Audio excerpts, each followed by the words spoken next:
warahmatullahi wabarakatuh. Kami dari kelas 12 IPA 6, SMA Negeri 1 Cihorbuti. Perkenalkan, nama saya Getayu Adiasa Kilanuzai. Perkenalkan, nama saya Carolina Salma. Nama saya Feby Ulansari. Nama saya Mama Proha. Di sini kami akan mempraktekkan peristiwa osmosis pada wortel. Selamat menyaksikan.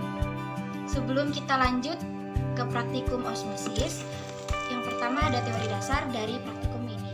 Yang pertama, apa itu osmosis? Peristiwa osmosis adalah proses perpindahan zat pelarut dari yang konsentrasinya rendah atau hipotenis ke yang konsentrasinya lebih tinggi atau hipertenis melalui sel atau membran sel semi permeabel. Apa sih membran semi permeabel itu? Membran semi permeabel adalah selaput pemisah yang hanya bisa dilalui oleh air atau H2O dan oleh molekul tertentu. Selanjutnya, tekanan osmotik. Apa sih tekanan osmotik itu? Tekanan osmotik adalah tekanan yang dimiliki oleh suatu benda untuk mempertahankan kesetimbangan osmotiknya.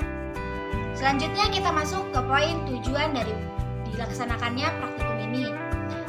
Tujuannya yaitu untuk membuktikan atau mengamati peristiwa osmosis pada wortel. Yaitu 3 wadah plastik, garam atau NaCl, gelas beker yang berisi air 150 ml, wortel yang sudah dipotong-potong 1 kali 5 cm, dan sendok. Proses lanjut ke langkah kerja, yaitu masukkan air 150 ml ke masing-masing wadah.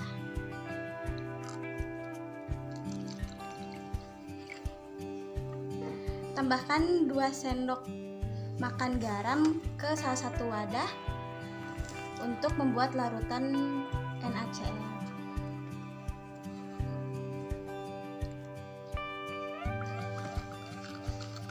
Masukkan potongan wortel ke masing-masing wadah H2O dan larutan NaCl. Diamkan selama 1 jam, lalu amati perubahannya. Selama kita menunggu 1 jam, sebelumnya bisa kita lihat dulu ya, kalau misalnya wortel yang direndam di larutan NaCl, dia itu mengapung. Tuh, ngapung kan? Nah, kalau yang direndam di larutan H2O, dia wortelnya jadi tenggelam.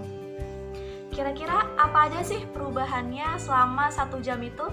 A few moments later. Jadi kita udah rendam wortelnya selama 1 jam. Ini wortel yang direndam di larutan H2O, dan ini di larutan NaCl. Pertama kita bahas dulu yang di larutan NaCl. Secara tekstur, kalau yang di larutan NaCl dia jadi lebih elastis tuh. Kayak bisa goyang-goyang wortelnya. Secara warna dia pun jadi memudar. Tadinya kayak pekat seperti ini. Nah, kalau lebih dekat nih kelihatan memudar, sedikit memudar. Nah, kalau yang di larutan H2O dia tetap keras, cuman masanya bertambah. Tadi ini tuh 5 cm bertambah 0,1 cm menjadi 5,1 cm. Nah, kenapa ya hal tersebut bisa terjadi? Nah, pada percobaan tersebut terjadi penurunan dan kenaikan massa pada wortel. Terjadi penurunan massa pada wortel yang direndam pada larutan garam. Kenapa? Karena air pada wortel bergerak keluar menuju larutan garam. Larutan garam itu mempunyai konsentrasi yang lebih tinggi dari wortel, jadi wortel konsentrasinya rendah. Hal tersebut membuktikan bahwa osmosis adalah proses perpindahan zat dari yang konsentrasinya rendah menuju zat yang konsentrasinya tinggi, sehingga massa pada wortel berkurang. Tadi juga kan teksturnya berubah, jadi lebih elastis.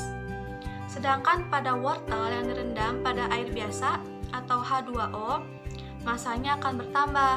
Hal ini karena air memiliki konsentrasi yang rendah daripada kandungan wortel. Sehingga wortel yang direndam dalam air biasa, masanya bertambah. Sebab konsentrasi pada wortel pindah ke air. Kalau dalam percobaan tadi, massa wortel yang sebelumnya atau panjang wortel sebelumnya 5 cm bertambah 0,1 cm menjadi 5,1 cm. Sebelumnya sudah dijelaskan bahwasannya wortel yang berada di larutan NaCl mengapung, sedangkan yang di larutan H2O tenggelam. Apa yang menyebabkan wortel yang di larutan NaCl mengapung? Wortel yang mengapung di larutan NaCl dan tenggelam di larutan H2O itu dikarenakan kadar dan massa jenis larutan garam lebih besar daripada kadar dan massa jenis wortel.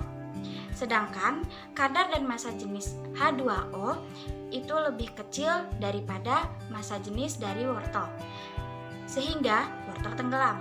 Fenomena ini dapat kita lihat di laut mati, di mana kadar garam di laut mati sebesar 31,5% lebih besar dibandingkan kadar garam yang ada di air laut biasa. Di air laut biasa cuma 3,5%. Itu artinya kadar garam yang berada di laut mati 9 kali lipat lebih besar dibandingkan kadar garam yang ada di laut biasa. Berdasarkan penelitian yang dilakukan, dapat disimpulkan bahwa osmosis itu merupakan peristiwa berpindahnya zat dari yang konsentrasinya rendah ke bagian zat yang konsentrasinya tinggi melewati membran semi-permeabel. Pada bahan yang mengalami peristiwa osmosis dapat menyebabkan berubahnya tekstur maupun warna. Sekian video dan pembahasan dari kami. Kurang lebihnya kami mohon maaf karena kami menyadari bahwa kami pun masih banyak kekurangan. Jika ada saran, kritik dan saran bisa di kolom komentar. Semoga video ini bermanfaat. Sampai jumpa lagi. Dadah. Wassalamualaikum warahmatullahi wabarakatuh. Waalaikumsalam. Mau setengah balikan nih. Berarti ini soalnya. Dari pengertian osmosis. Nanti tuh nongol osmosis di sini ya. Tambahkan 2 sendok makan gelas. Tanggung, mama udah kelihatan embernya. Oh, udah. Udah selesai. Cat. Imbung ambil diri. Sekian penelitian dari kami. Itu ya. Agak formal.